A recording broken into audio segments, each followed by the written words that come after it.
Moggcast, a fortnightly conversation with Jacob Rees Mogg about the topics of the day.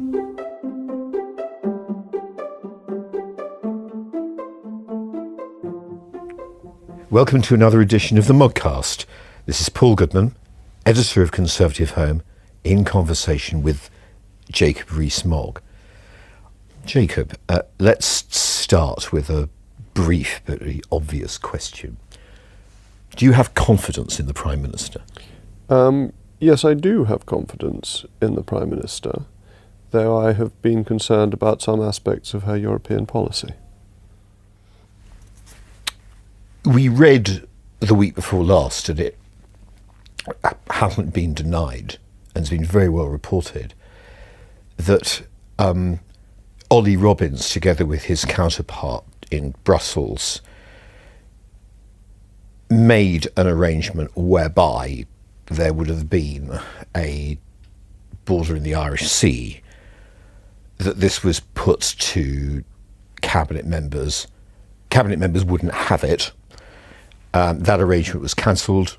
Dominic Raab flew off to Brussels a week ago today specifically to cancel it. If all that is the case, how can you have confidence in her when on the one hand she said in pursuing the Chequers proposal, well, there can't be a regulatory border in the Irish Sea, and on the other hand she apparently presented a group of cabinet members with precisely such a border? You raise a very serious question, and I think there is a concern growing that it's not so much any longer a matter of European policy. Is the government governing competently? And that, for the Conservative Party, is the most corrosive and damaging risk. The Conservative Party wins elections, by and large, on the basis of its management ability. Can it run the country better than the Socialist? And historically, the answer has consistently been that the Conservatives do run the country better. In the later 1990s, people came to the conclusion that the Conservative Party could not run the country competently, and that is what led to the catastrophic defeat of 1997. So this is the issue for the government, for the Prime Minister. Can they show that they're running things competently? And if what you're saying to me about the border in the Irish Sea is correct, that's not a policy error, it's a competency error, because it should have been apparent that that would not be acceptable to the Cabinet, but it also was a complete breach from the previous position of the Prime Minister, and that's when you get into issues of, are things being run properly? Isn't this not only a matter of competence, but also a matter of trust? The European issue is a particularly difficult one for the Conservative Party, and people often reach for questions of trust and bad faith at an earlier stage than they would in any other policy matter. I think it would be wrong to bandy about the trust issue too lightly. Is one bandying it about lightly in this sense that if Robbins made this agreement, he's a civil servant, and we've agreed in previous Moggcasts that you can't blame civil servants. Accountability rests with politicians. So thereby, either the Prime Minister appreciated what he was doing, in which case surely there's a breach of trust, or she didn't, in which case there's a breach of competence. I've said before and reiterate that the line advisers advise and ministers decide should be the starting point of all conversations regarding responsibility. I'm with Lord Armstrong, a very distinguished former Cabinet Secretary, who is concerned about the way civil servants are being brought into this individually. I don't know Mr. Robbins, though I have met him in a select committee circumstance, but I certainly don't hold him responsible for the government's policy. That must be a matter for the Prime Minister. However, I think when you say trust or competence in this circumstance, you're putting things in perhaps unnecessarily black or white terms. The Prime Minister wants to get a solution to the negotiation. She was a Remainer, and that's important because her bias is towards thinking that Brexit is a mistake and it must be ameliorated. And that makes her less forthright in going for leaving on WTO terms, more frightened of that prospect than people who think Brexit is a great opportunity would be. And in exploring the possibilities, she is, I suppose, entitled to float ideas to the cabinet that then get rejected. Does she need more advice from staff in Downing Street who voted leave in the referendum, rather than the present situation whereby most of the senior ones voted remain? I think this is an issue. I mean, I think it's true of the cabinet and particularly of the Treasury, that Remain seems to have a grip on the systems of government, and that they have a very different starting point. They don't see very often the opportunities in Brexit, they see the dangers, and that I think is an issue for the Prime Minister, but it's also the Prime Minister's position. So what does she need to do? She needs to go back to what she said in the Conservative Party manifesto and what she said in the Lancaster House speech, which were very clear expositions of a policy that gets out of the European Union in a prosperous state. Would you change the main civil service negotiator, by the way? There seems to be quite a bad history with Mr. Robbins. I'm not blaming him. I take the same view as you, as a matter of fact, about where responsibility lies.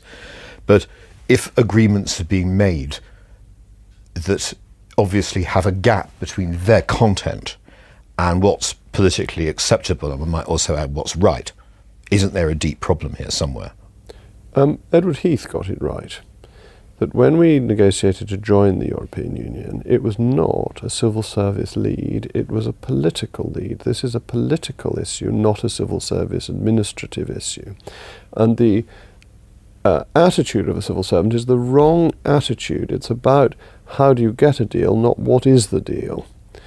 And I think it would have been better to have had a minister resident in Brussels, because of the narrowness of the majority, probably a peer, but perhaps somebody like Lord Forsyth, Michael Forsyth, as the minister resident to do the negotiations with the authority of a politician and direct accountability to the Prime Minister, and a leaver rather than a remainer, so that there would be the trust, the elusive trust that you're talking about.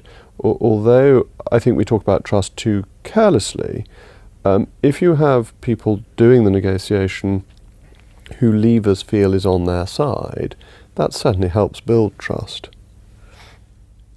And since it may be too late to do that now, isn't the answer that Dominic Raab, I'm sure, is already working immensely hard, should be out there more often?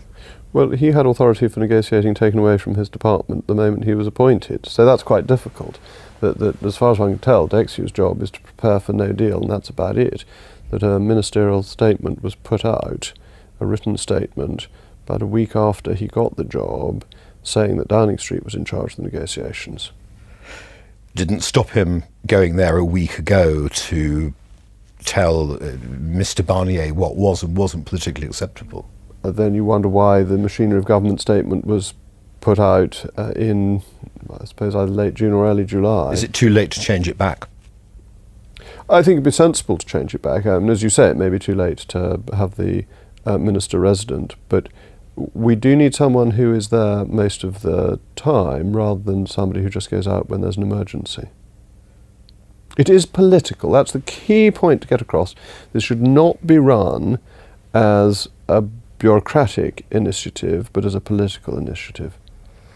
Let me now ask you a question which I could really ask to any of your colleagues. So I think I'm simply asking it to you as a Conservative Member of Parliament who keeps his eyes and ears open, rather than as Jacob Rees-Mogg campaigning Brexiteer. Do you think we're nearer a leadership challenge to the Prime Minister than we were? It's very hard to know, because I think there's a closed loop about this. I think that the newspapers print that a number of letters has gone in, that the politicians then read this, and then they speak to the newspapers saying, oh, I see that there are so many letters in. And so if I were to say there are so many letters in, then my only basis for that will be the Sunday Times. But then it will be quoted and reported in another newspaper, which will give an authority to a number that may have in the first place been inaccurate. That Tim Shipman's a very assiduous journalist, but as the only person who actually knows is Sir Graham Brady, any number is speculative. Is it more likely than it was? That's almost certainly always true of all prime ministers every day they remain in office, that if it's least likely on the day they kiss hands, every day beyond that they've used political capital and there is a higher risk. So to that extent it's true. Do I think lots of letters are in and it's about to tip over into a vote of confidence? Dare I tell listeners, I simply don't know. You picked up no particular feeling in that way last week? There is considerable concern, but I would say the concern is about the issue I raised on competence rather than on policy, because Nick Boles has made quite public statements that people will have noticed. Johnny Mercer, people who are not identified with the European issue particularly, other people privately, so not people I should name, who again are not on the right of the party, not necessarily Eurosceptic, who are expressing concerns about the general direction of the government, and not just Brexit, but what else are we doing? What's happening with the funding needed for universal credit, for example? And a feeling that we need a greater grip on events. Just lingering for a moment on a name you mentioned a moment ago, Nick Boles. What do you think of the Norway to Canada scheme, which was, I think, originally pushed by George, I think, Yarrow, I'm sorry if I have his first name wrong, George Trafalgar, Darwell and others, but Boles has pushed very hard in the Commons. What's your take on it? Well, George Trafalgar I've known well for years, and Nick Boles I know both of them I think extremely highly of, highly intelligent, capable individuals, and would not dismiss lightly anything they say. There are difficulties with the EEA proposal.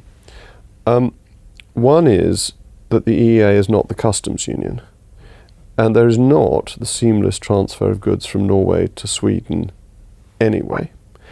And so does it solve the Northern Ireland border question when there are border controls between Norway and Sweden? So that's one point. The second point is the argument that Liechtenstein doesn't have to follow freedom of movement rules and therefore the UK wouldn't have to is, I think, just silly. That the UK is not Liechtenstein, marvellous country though Liechtenstein is, it's just a little bit smaller than the United Kingdom. And so I don't think that opt-out is a runner. And the third obstacle is, would anyone believe that it led to Canada, or is it a destination in itself? So the end destination, absolutely. That's great. Be a very good place for us to end up. But can you actually get there? Bear in mind that Norway, when it voted down joining the European Union at the point at which the UK joined, entered a temporary arrangement with the EU which lasted until the mid to late 1990s. So they were over 20 years, heading towards 25 years, in a temporary arrangement. We've got to be careful of how permanent temporary can become. We might come back to Norway to Canada at some future date. There's so much to talk about this morning. I don't think we've got time to probe it further. There's very interesting questions about it and pluses and minuses that we may return to. But I thought today I'd have to get in this question for discussion, which is, are there any circumstances in which an extension to transition is acceptable to you? I don't like the transition period anyway, because it is the vassal state. It is us taking rules and laws and judgments from Europe without having any say over them. Any extension gets much worse because we have entered the new multi-annual financial framework. We'll have a new budget. that budget will be set without the UK having a veto or any say over it. It's highly unlikely that our rebate will remain. And one of the arguments for the 21-month transition was that the time it takes the EU to develop new laws means that any new law that came through within that period would be one that we had discussed at an earlier stage of its gestation. Beyond that, that simply won't be true. So it's new laws we will have no say in at all, money that we've got to pay. And why do we need it? We need it because the negotiations haven't been handled properly. So no, I'm against an extension to transition. Absolutely and completely. Because the government's case, which I'll now put insofar as I understand it, because Downing Street's not been very forthright about making the case, is very crudely that it would be worth, or might be worth, having extended transition if you could get the EU to drop the backstop. But the EU's not going to drop the backstop. It wants the backstop and an extended transition. And the government doesn't have an idea what it's transitioning to. That's the basic problem with it. So when you say, am I opposed to an extension of the transition? Yes, absolutely, unless we know where we're going. So if you could say, here is the end state. It will cost us an extra £5 billion to get there, but we know that on the 31st of March 2021, we will be completely out and it's all done and dusted and everything's finished and this is the trade deal that we've got and it's all signed. But we can't do it on the 31st of December because the eagles have flown the wrong direction over the forum or whatever fatuous reason comes up. Then yes, that's fine. But it's absolutely absurd to be proposing extending the transition without knowing where you're going to. And no one from Downing Street has come to you. I mean, you're known to be a man with views on all this. No one's come to you and said, well, Jacob, we want to extend the transition. Let me tell you why we want to do this. No, they did kindly invite me to one of the dinners last week, but sadly I couldn't go. Though that may have been fortunate because I hear that Connor Burns was told, I think this was in one of the Sunday papers, that it was absolutely disgraceful that we were all going around saying we didn't like the policy but weren't going to criticise the person. And he said, well, does that mean you want us to criticise the person? Which doesn't seem an intelligent approach for Downing Street functionaries to be taking. These dinners aside, isn't it strange that no one has sat down, Conservative MPs with a special interest in all this, and try to explain the virtues, if there are any, in extending transition when we hear that's what Number 10 wants to do? Well, is that what they want to do? It's not entirely clear. Well, the problem is that Downing Street seems to have found this idea floating in the air. Whether it emerged from the EU or whether it emerged from Downing Street, nobody quite knows. Then they discovered that instead of floating, it was sinking, and they distanced themselves from it. So, first of all, it seemed to be government policy. Then it was something the government was neutral on. It was going to be for a year, and then it was just going to be for a few months. It's very hard for Downing Street to explain things to backbench MPs that Downing Street itself does not understand. Isn't it imperative that the Prime Minister comes to the 1922 committee meeting on Wednesday and clears all this up? I wouldn't get too excited about meetings of the 1922 committee. You used to attend them in the good old days, and now you wait outside for titbits that emerge. The 1922 committee doesn't really work like that, does it? That the Prime Minister isn't summoned to explain herself. The Prime Minister comes to be cheered by the troops. Well, sometimes she's summoned to be cheered. It's probably better when these discussions happen privately with the executive of the 1922 committee. I think those are the ones that are important rather than these more public occasions. You don't really think anything will come out of it if she attends, because for one reason or another, no one will get to their feet and ask the right questions. No, what will happen is that a lot of people will bang their desks at the 1922 committee and cheer to the echo, and they will then leave the meeting room and say to journalists that they're very worried about the policy. It doesn't necessarily achieve a great deal, those types of set-piece public events. What is required, I think, are private conversations, probably with the 1922 executive rather than with the whole membership, to try and get an understanding of where government policy is going. Have you suggested that should happen? I'm sure it is happening. I think the 1922 committee regularly meets the Prime Minister.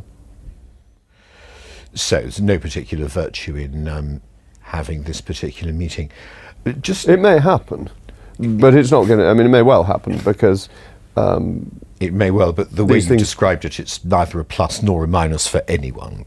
No, I think it's not a great use of the Prime Minister's time in these circumstances. Just trying to make sense of the present situation. There have been a mass of stories over the last week. It started with the Sunday Times the week before last about the possibility of David Davis being crowned Conservative leader. What do you think of all this? Well, there is no vacancy, is the first point to make. The second point to make is that I don't think coronations are a good precedent. I think Theresa May would have greater authority if she had won an election with the party at large rather than simply being the last candidate standing, and that therefore at such future time as there is a leadership campaign election, I think it ought to go to the members rather than being stitched up in advance. And let's touch on something else that happened this weekend, which was the second referendum march, the rematch march. You are absolutely confident, are you not, that there can't be a second referendum before we leave the EU at the end of March, and that leave we will? Yes, that's the position passed into law under the Withdrawal Act. So to stop that, the Withdrawal Act would have to have its implementation delayed, and Article 50 would have to be delayed. I would have thought both of those are politically extraordinarily difficult, and that the timetable is now getting very narrow. Extraordinarily difficult isn't absolutely impossible, is it? Parliament was able to legislate to get rid of a king emperor within 24 hours. It is possible for Parliament to do things amazingly quickly, if necessary. So impossible is a very strong word, but simply saying something isn't impossible doesn't mean that it is in any reasonable way likely. As you've said many times, it's the government that has to bring forward legislation in this regard. So it's almost impossible, I'm sorry to use that term again, to see how another party could do this unless the Commons itself somehow took control of the legislative timetable. The Commons can't take charge of the legislative timetable without changing the government, because to change the standing orders that would give it control would require government time to get the relevant motions through, and or programme motions which can only be moved by ministers of the Crown. So this idea that the House of Commons will take control, it must rest on a no-confidence vote being passed and the government being changed. And that seems extraordinarily unlikely, because the most likely consequence of that is a general election. Or on the government seeking to do it, in which case the most likely consequence of that would also be a general election, I assume.